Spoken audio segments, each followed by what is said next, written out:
The UFC 330 card was already stacked. Islam Makhachev versus Ian Garry for the welterweight title. Mackenzie Dern versus Jillian Robertson for the strawweight belt. A night of fights that was supposed to define legacies and crown champions. Then the bombshell dropped. A fight was scrapped suddenly, not a prelim. A key flyweight matchup that fans were circling. Erin Blanchfield is out. Jasmine Jasudavicius is left without an opponent. But that's not the only shockwave hitting the MMA world. Conor McGregor, fresh off his devastating 69-second injury against Max Holloway at UFC 329, has just released a new video that has everyone questioning everything. He's doing knee raises in the gym, without a visible surgical scar, no crutches, no brace, just gym work. Dana White said he tore his ACL and meniscus. McGregor's own brother called him out for lying. And now the MMA community is convinced the Irishman scammed everyone. The countdown to UFC 330 just became a countdown to chaos. I really do believe he's going to fight again. And I believe the mindset around the team right now is, all right, we talked about obstacles. We talked about overcoming obstacles. This is another one, and we're going to try to overcome it. And so I don't think, look, you never know what can happen. Ever since Conor McGregor crumpled to the canvas just 69 seconds into his long-awaited return against Max Holloway at UFC 329, the MMA world has been drowning in speculation about the former two-division champion's future. The fight ended abruptly when McGregor's right knee buckled on a jumping roundhouse kick. Referee Mike Beltran waved off the contest. McGregor hobbled out of the arena without a post-fight interview. The silence was deafening. Dana White quickly stepped in to fill the void. The UFC CEO told reporters that doctors suspected a torn ACL and meniscus, adding that 5 years away from the sport takes a massive physical toll. The diagnosis seemed clear. Conor McGregor needed surgery. He needed rehab. He needed at least a year before anyone could even think about discussing his next fight. Then McGregor posted a video on social media that threw everything into question. The clip shows McGregor working out at the gym, leg raises, weighted resistance, no crutches. No visible surgical scar on his knee. For a man who was supposedly facing a catastrophic knee injury just 2 weeks ago, he looked remarkably mobile. The MMA community erupted. If his knee is really torn, why is he already working out? If he needs surgery, where is the incision? If he's this mobile, was the injury ever that serious in the first place? Fans were not kind in their assessment. "How are you okay already?" one commented. "I thought your knee was cooked?" Another wrote. "No surgery needed, knee's fine, head's gone," a third sarcastically observed. Others pointed out the lack of visible swelling. "Typically you tear your ACL and it's a king grapefruit a week later. There's no visible swelling in the knee when bent," one fan noted. The video opened the floodgates for a conspiracy theory that had been brewing since the night of the fight. Did McGregor fake his injury? Was he compromised entering the cage? Was this all an elaborate scheme to get out of his UFC contract? McGregor's camp has forcefully rejected these theories. His manager, John Kavanagh, said the jumping kick was one McGregor had drilled daily for months without incident. But the video continues to fuel the skepticism. Michael Chandler, who was once scheduled to headline against McGregor before a broken toe forced a withdrawal, defended the Irishman. He acknowledged the frustration fans felt, but argued that the sport itself explains what happened better than any conspiracy theory. One thing he is not. He's not a quitter, Chandler said, pointing to McGregor's history of opening fights with spectacular moves to seize momentum. But even Chandler's defense can't quiet the noise. And the noise is deafening. UFC 330 is just weeks away, yet all anyone can talk about is McGregor's leg and the injury that may never have been. McGregor still has one fight left on his current contract. He has stated his intention to return for one final run after surgery and rehab. The question is whether there will be a surgery, or whether the whole thing was a performance designed to escape a contract that no longer serves him. The answer to that question will determine McGregor's future. The answer to that question may determine the legacy he leaves behind. The answer to that question is currently hidden behind a gym workout that no one saw coming. He says that he is going to be back, which is probably the most, the most important nugget of it all there. He seems to be grounded. Who knows? It's a 30-second video. I saw some people breaking down, whether or not this means it's this kind of injury, that kind of injury, including our pal Dr. Suterer. The video was supposed to show progress. Instead, it ignited a firestorm. Within hours of Conor McGregor posting his gym workout, knee raises, weighted resistance, no visible swelling, no surgical scar, the MMA community had already delivered its verdict. Conor McGregor scammed everyone at UFC 329. The accusations came fast and furious. "I told you guys Conor McGregor scammed everyone at UFC 329, one fan wrote. McGregor has no swelling and has yet to have surgery, yet his knee appears perfectly fine. This is why Dana White and Conor have both been vague answering questions about the injury. Where's the surgical scar?" Another fan went further. "Nothing wrong with him, he's just getting out of his contract and playing people for fools." The conspiracy theories exploded across social media. If McGregor's knee was truly blown out, why is he already working out? If he needed surgery, where's the incision? If he can bend his knee and do leg extensions, was the injury ever as serious as Dana White claimed? The speculation is relentless.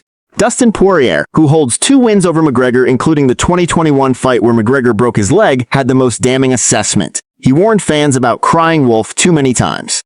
How many times can you cry wolf before the fans are like, we're not breaking UFC ticket gate records anymore, we're not coming, we're not flying across the world to watch you fight. We know what we get with you. A flash in the pan, Poirier said. How many times can you do this before people start moving on?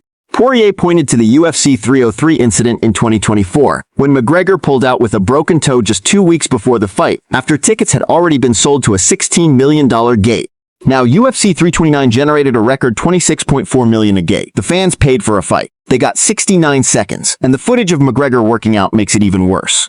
Dominic Cruz, however, offers a different perspective. The former bantamweight champion, who has dealt with his own share of devastating injuries, sees hope in McGregor's recovery timeline.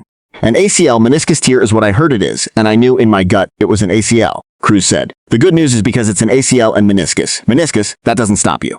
If it was MCL, he'd be stuck for a little while, like frozen for I think 2 to 3 months before you can even start bending the leg. He should be able to start moving that leg right away, which will quicken the healing process for him. McGregor himself has explained why this injury felt worse than his 2013 ACL tear against Holloway. The first fight was midway through the second round, and we were positioned on the canvas where there was no weight-bearing necessary, McGregor tweeted. This current one was my lead leg, the right leg. Every movement was affected. He emphasized, it was also not me who was calling for the fight to be waived. But the fans are not convinced. The video shows a man who can do leg raises. The video shows a man who can bend his knee. The video shows a man who looks remarkably healthy for someone who supposedly needs surgery. And the speculation rages on. Did McGregor fake his injury to escape his contract? The answer to that question will determine McGregor's legacy. Oh my God, McGregor's done already? Well, he's finished. The new boy is in town. The main man's here. Know what I mean? I can become the face of the organisation now. Just 2 weeks after crumpling to the canvas at UFC 329, Conor McGregor posted a video that left the MMA world scratching its collective head. There he was, doing leg extension workouts in the gym, moving his injured knee with surprising ease, no visible swelling, no surgical scar, no crutches in sight. For a 38-year-old fighter who supposedly tore his ACL and meniscus, it looked remarkably normal. And that's exactly what has everyone suspicious. The fans were merciless. How are you okay already? One commenter asked. No surgery needed, knees fine, head's gone, another sarcastically observed.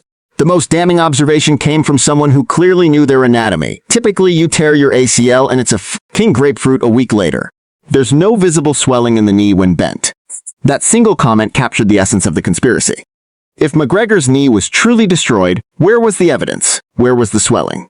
Where was the surgical scar? Where was any sign that this man had suffered a catastrophic injury? The video has reignited a firestorm of speculation that had been smoldering since the night of the fight. Some fans are convinced McGregor was injured heading into UFC 329, pointing to footage of him briefly stumbling as he took his shoes off before entering the octagon. Others think he faked the injury entirely, a performance designed to secure a massive payday, reported between $16 million and $30 million, while avoiding any actual damage. The theories range from the plausible to the absurd. McGregor is getting out of his contract. McGregor is scamming the fans. McGregor is using the injury to avoid fighting Holloway again. Michael Chandler, who was supposed to fight McGregor in 2023 before the Irishman pulled out with a broken toe, has pushed back against the conspiracy theories. He's not a quitter, Chandler said. One thing he is not is a bamboozler. I get the conspiracy theories, I get that people are upset. Conor's not the type of guy to do that. Say what you want about him, but he's a man of honor and integrity when it comes to the confines of competition. But Chandler's defense hasn't quieted the noise. The video is just too suspicious. A man who couldn't put weight on his leg 2 weeks ago is suddenly doing weighted leg extensions? A man who needed to be helped out of the arena is now working out like nothing happened? The math doesn't add up, and the fans are doing the math in real time. Dominic Cruz, who knows more about injury comebacks than almost anyone in the sport, offers a more nuanced perspective. The former bantamweight champion, who has dealt with multiple ACL tears himself, explained that McGregor's injury might not be as devastating as it looked. An ACL meniscus tear is what I heard it is, and I knew in my gut it was an ACL, Cruz said. The good news is because it's an ACL and meniscus, that doesn't stop you. If it was MCL, he'd be stuck for a little while, like frozen for I think 2 to 3 months before you can even start bending the leg. He should be able to start moving that leg right away, which will really quicken the healing process for him. Cruz also addressed the psychological toll of the injury, which may be even more damaging than the physical one. As a guy who's injured himself unfortunately more than I'd like to admit, the hardest next stage for Conor is going to be recovering from this and the humility of. He also didn't get to let that energy out, Cruz said. Now he's got to go back to scratch, and not just that, but really sit with himself. When you're in that place, sitting staring at yourself in the mirror, getting fatter, watching your legs get skinnier, it is a very dangerous place to be. Cruz even offered a darker read on why McGregor returned to the cage in the first place. We keep saying he doesn't need to come back because he's got the money, right? But I disagree. I think the reason why he was coming back was to save his own life from the money, from the lifestyle that he's been living. It's a sobering perspective that suggests McGregor's comeback was never just about fighting. It was about survival. And now, with the injury, he's back where he started, facing himself without the sport that defines him. The question that lingers is simple. Was McGregor's injury real, or was it a performance designed to escape a contract he no longer wants? The video suggests one thing. The medical reports suggest another. And the man himself, the one who promised to return, who promised to overcome, who promised that his story isn't over, has been suspiciously silent about the most important detail, the surgery. When is it happening? Where is the incision? The answers to those questions will determine everything. While the MMA world was dissecting Conor McGregor's suspicious workout video and questioning the severity of his injury, another bombshell dropped. UFC 330, the Philadelphia card headlined by Islam Makhachev versus Ian Garry for the welterweight title, just lost a key main card fight, and the timing couldn't be worse. Erin Blanchfield, the No. 4-ranked women's flyweight contender, has been forced out of her pivotal matchup against Jasmine Jasudavicius due to injury. According to MMA Junkie's Nolan King, the fight is officially off the August 15 card. The promotion is now targeting a rebooking for the UFC Edmonton event in October. For Blanchfield, this marks the first time she has been forced to withdraw from a fight during her entire UFC tenure. She was riding a 2-fight winning streak, having beaten Rose Namajunas and Tracy Cortez in her most recent Octagon appearances. Jasudavicius was looking to build on a unanimous decision win over Karine Silva in April, and was hoping to have the Canadian crowd behind her when the fight eventually happens in Edmonton. The loss of Blanchfield versus Jasudavicius is a significant blow to the UFC 330 card. Both fighters are ranked in the top 7 of the women's flyweight division, and the bout was expected to have major implications for the title picture. The withdrawal leaves a hole in the main card that the UFC will have to scramble to fill. The event is already stacked with names like Edson Barboza, Vicente Luque, Jeff Neal, and Neil Magny. But losing a top-tier flyweight chap reduces the depth of a card that was already under pressure. The timing is particularly unfortunate given the chaos surrounding the main event. Ian Garry's credibility crisis, fueled by his brother's accusations and the Pergonde controversy, has overshadowed the build-up. Islam Makhachev is preparing meticulously for the fight, reportedly bringing in Joel Alvarez to mimic Garry's frame and distance management. But all anyone can talk about is Garry's personal implosion, and now the card has lost one of its most intriguing matchups. The UFC has not yet announced a replacement for the Blanchfield-Jasudavicius slot. The promotion is likely exploring options to fill the gap, whether by promoting a prelim fight or finding a new matchup altogether. But with the event just weeks away, the options are limited. The cancellation is a reminder that even the most carefully planned cards can be derailed by injuries. And for a card that was already dealing with the McGregor and Garry controversies, it's another headache that Dana White and his team don't need. Meanwhile, the McGregor saga continues to dominate headlines. The video of him working out without visible surgical scars has fueled conspiracy theories that he never suffered a serious injury and is simply looking for a way out of his contract. Even McGregor's own admission that he underwent surgery, "I had surgery last week and I am walking without crutches," hasn't quieted the noise.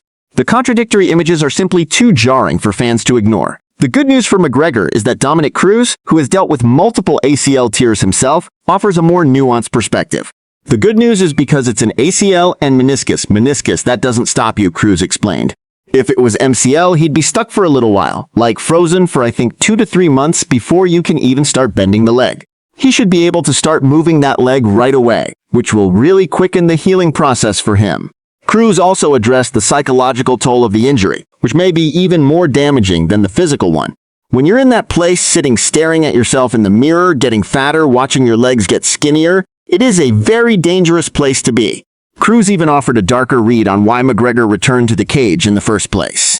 I think the reason why he was coming back was to save his own life from the money, from the lifestyle that he's been living. UFC 330 is scheduled for August 15 at the Xfinity Mobile Arena in Philadelphia. Islam Makhachev will defend his welterweight title against Ian Garry. Mackenzie Dern will defend her strawweight title against Jillian Robertson in the co-main event. The rest of the card is stacked with names like Edson Barboza, Jeff Neal, Neil Magny, Vicente Luque, and Jalen Turner. But now the card has lost a key matchup, and the chaos surrounding Garry and McGregor continues to cast a shadow over everything else. The countdown to UFC 330 has become a countdown to destruction. The question is no longer just who wins the fights. The question is whether the chaos will consume the event before the first bell rings. The countdown to UFC 330 is no longer just about the fights. It's about the chaos. Conor McGregor's suspicious recovery video has the MMA community questioning whether his injury was ever real. The UFC 330 card has lost a key matchup with Erin Blanchfield's withdrawal. Ian Garry's credibility is in tatters. And the entire promotion is bracing for an event that could redefine the sport or tear it apart. Let's start with the McGregor saga. The video of him working out without visible surgical scars has fueled conspiracy theories that he never suffered a serious injury and is simply looking for a way out of his contract. The fans are not buying his explanation. No surgery needed, knees fine, head's gone, one fan sarcastically observed. "How are you okay already?" another asked. Dominic Cruz, who has dealt with multiple ACL tears himself, offers a more nuanced perspective. The good news is because it's an ACL and meniscus that doesn't stop you.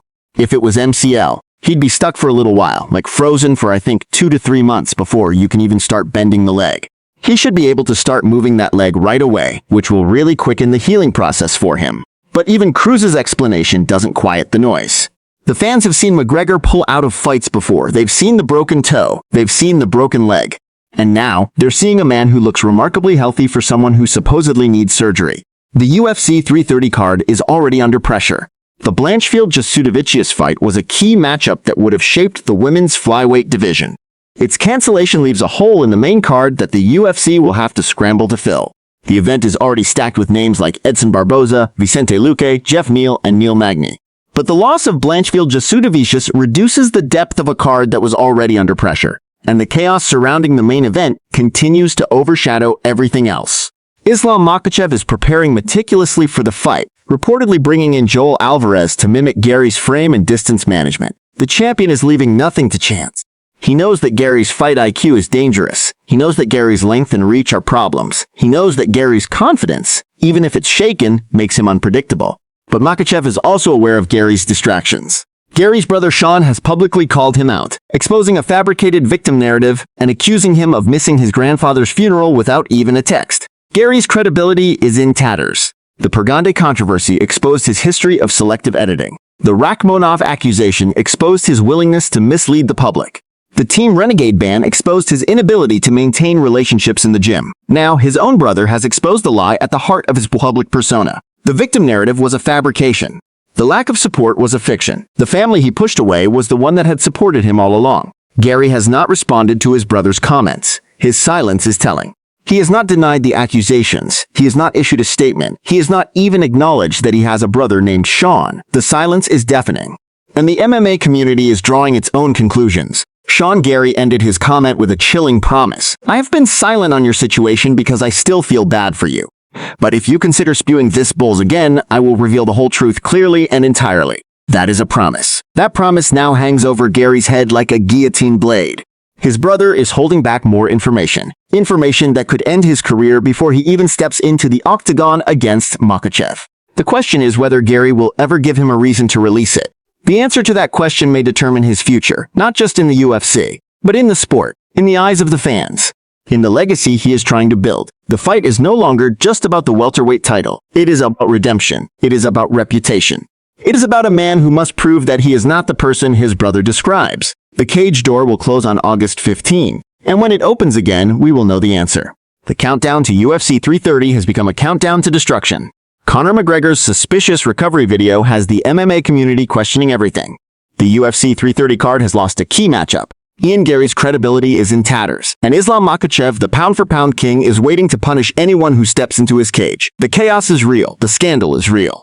And no one, not McGregor, not Garry, not even Dana White, can control what happens next. This is not a script. This is the truth, and the truth is far more shocking than fiction.